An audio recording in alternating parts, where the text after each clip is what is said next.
Next topic is usefulness of Bohr's model of an atom. जो Bohr ने model दिया था वो यूजफुल कैसे था। फर्स्ट तो इसका ये था कि इसने एक्सप्लेन किया कि एटम्स क्या होते हैं, स्टेबल होते हैं।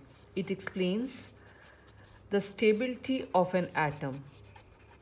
जो रदरफोर्ड मॉडल में ड्रॉबैक था कि वो स्टेबिलिटी ऑफ एटम को नहीं एक्सप्लेन कर पा रहा था, बोहर मॉडल जो है एटम को स्टेबल एक्सप्लेन करता है। कैसे? According to Bohr theory,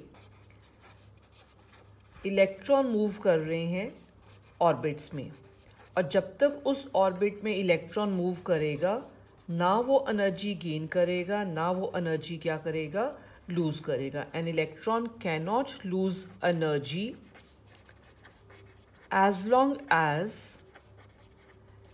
it remains in a particular orbit.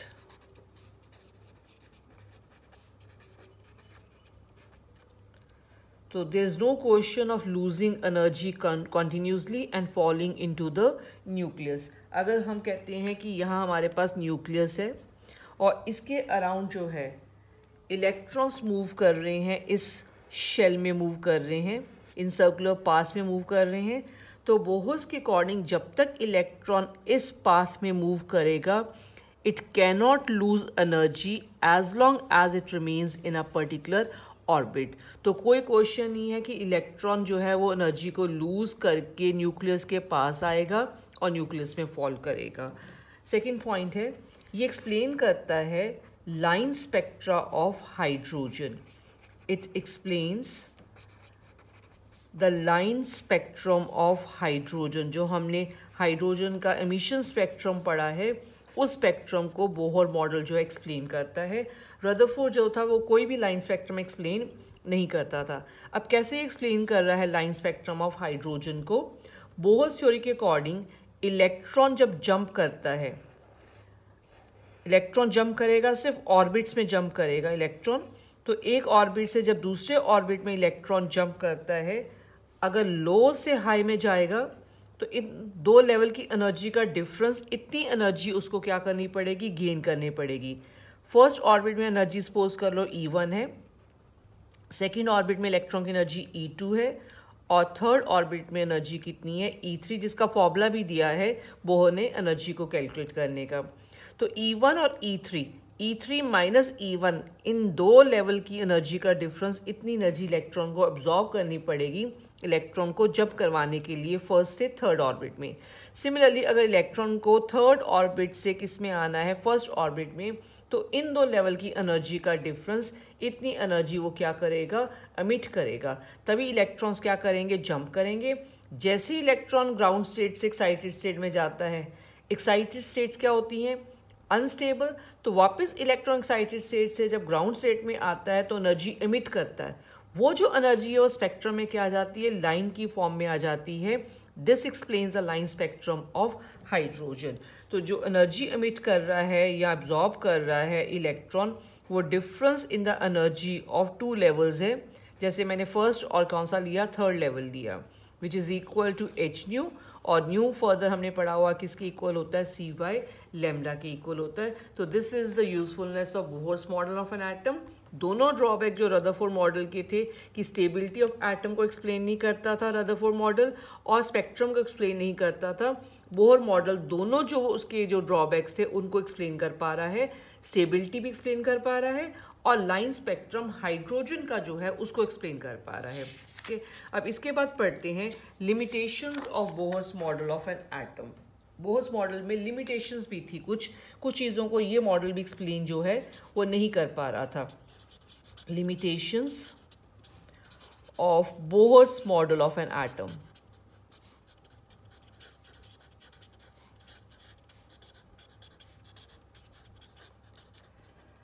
सबसे पहली लिमिटेशन इसमें ये आती है कि ये लाइन स्पेक्ट्रम सिर्फ किसका एक्सप्लेन कर पा रहा है, सिर्फ हाइड्रोजन का लाइन स्पेक्ट्रम एक्सप्लेन करता है Bohr's model.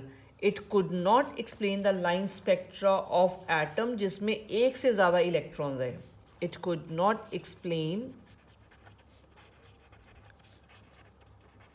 The line spectra of multi electron atoms जिसमें एक से ज़्यादा इलेक्ट्रॉन्स हैं, उन एटम्स के स्पेक्ट्रा को बोहर मॉडल एक्सप्लेन नहीं करता है। ये एक ड्रॉबैक हो गया। दूसरा है it could not explain the splitting of lines. It could not explain the splitting of lines in the magnetic field and electric field. Magnetic field and electric field.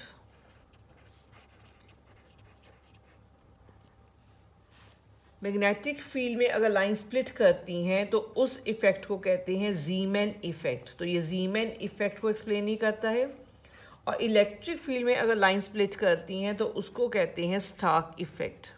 तो बोहर मॉडल जो है ज़ीमैन और Stark effect को explain नहीं करता है। इनका मतलब क्या है, अगर हम जो स्पेक्ट्रम हमने ऑब्टेन करना है तो फॉर एग्जांपल हाइड्रोजन के स्पेक्ट्रम में हमारे पास ऐसे लाइंस आ रही थी, लेकिन अगर हम इसको रख देते हैं इलेक्ट्रिक या मैग्नेटिक फील्ड में तो ये लाइंस जो थी वो आगे क्या कर रही थी, स्प्लिट कर रही थी। लाइंस आगे स्प्लिट कर रही थी।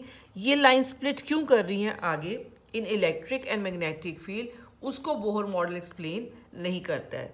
अगर मैग्नेटिक फील्ड में ये लाइंस आगे डिवाइड कर जाती हैं तो इट्स कॉल्ड ज़ीमैन इफेक्ट। अगर इलेक्ट्रिक फील्ड में लाइंस जो हैं वो स्प्लिट करती हैं तो it is called Starks effect. In points को ये मॉडल एक्सप्लेन नहीं करता है। नेक्स्ट इसके बाद हम आते हैं थर्ड ड्रॉबैक पे इसके। It could not explain the 3 dimensional model of an atom. Atoms जो है वो 3 dimensional हैं, लेकिन बोहर्स मॉडल क्या कहता है कि न्यूक्लियस तो 3 dimensional स्फीयर की तरह है, लेकिन इसके अराउंड जो इलेक्ट्रॉन्स मूव कर रहे हैं वो सर्कुलर पाथ में मूव कर रहे हैं। तो सर्कुलर पाथ जो है वो 2D होता है, वो 3D नहीं होता है। तो जो बोहर्स मॉडल है वो 2D मॉडल देता है एटम का, जबकि एटम्स क्या हैं 3 dimensional इन नेचर है। नेक्स्ट है ये could not explain the shape of molecules. It could not explain the shapes of molecules को एक्सप्लेन ये मॉडल नहीं करता है। जैसे कोवलेंट कंपाउंड्स हैं तो उनकी शेप मॉलिक्यूल्स की क्या होती है, फिक्स्ड होती है। तो वो शेप फिक्स्ड क्यों है और क्यों ऐसी शेप आती है, इसको ये मॉडल एक्सप्लेन नहीं करता है। नेक्स्ट है इसके बाद एक कॉन्सेप्ट आया था, डी ब्रॉली कॉन्सेप्ट आया था, और एक आया था Heisenberg uncertainty principal.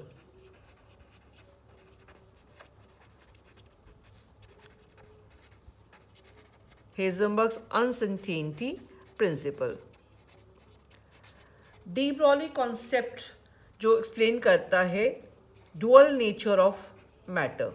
Dual nature का मतलब है कि मैटर के पास 2 कैरेक्टरिस्टिक्स हैं कि वो पार्टिकल की तरह भी बिहेव करता है और वेव की तरह भी बिहेव करता है। तो हर जो मैटर है उसके पास दोनों कैरेक्टरिस्टिक्स हैं, पार्टिकल करेक्टर भी है और वेव करेक्टर भी है। लेकिन यहाँ पे हम ले रहे थे कि इलेक्ट्रॉन में कौन सा करेक्टर आता है, इलेक्ट्रॉन में वेव करेक्टर आता है। पार्टिकल करेक्टर जो है वो आया था जब फोटो इलेक्ट्रिक इफेक्ट और ब्लैक बॉडी रेडिएशन फिनोमिनन को जो है इलेक्ट्रोमैग्नेटिक थ्योरी एक्सप्लेन नहीं करती थी।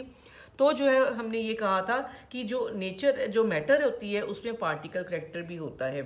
तो ये कुड नॉट एक्सप्लेन, ये डी ब्रॉली के कॉन्सेप्ट को एक्सप्लेन नहीं कर पाया बोहर मॉडल कि कैसे डुअल करेक्टर होता है मैटर में, कि पार्टिकल भी होता है और वेव करेक्टरिस्टिक्स भी होता है।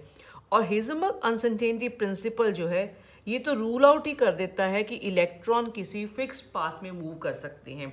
हेज़नबर्ग कहता है कि अनसर्टेनिटी है, किस चीज़ में अनसर्टेनिटी है, कि इलेक्ट्रॉन जब मूव कर रहा है तो उसकी पोजीशन और वेलोसिटी को हम एक ही टाइम पे सर्टेनिटी के साथ 100% एक्यूरेसी के साथ नहीं बता सकते।